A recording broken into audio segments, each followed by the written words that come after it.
effects of the pandemic were not felt equally.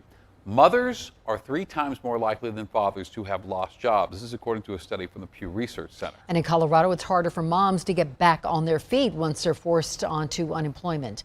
Denver 7's Liz Gilardi shows us why they're a critical part of this rebound. Nikki Cannell is proud of the business she built.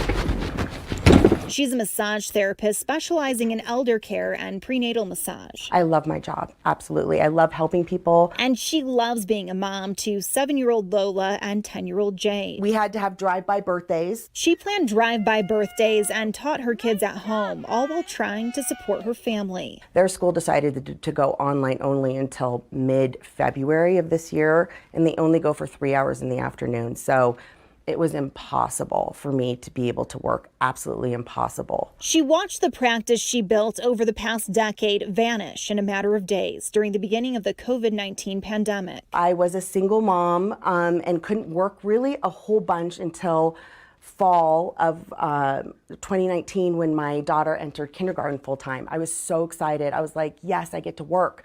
Then COVID happened that next March.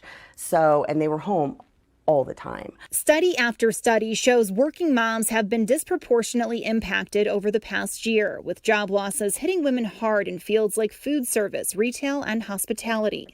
On top of that, they're being forced to take on more responsibility at home. Our economy, we cannot talk about recovering. We cannot begin to recover until we find a way to get women back to work. Kristen Strom is president and CEO of the Common Sense Institute. She's also a mom. She's been monitoring job loss data and worries the pandemic could be a major setback for women. For perspective, the Great Recession, which we all remember, women only accounted for 30% of the total jobs lost.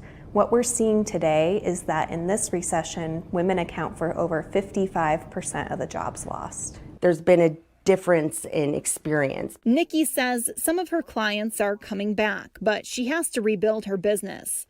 As she reflects on the past year, she says this was the most difficult part. I think it was just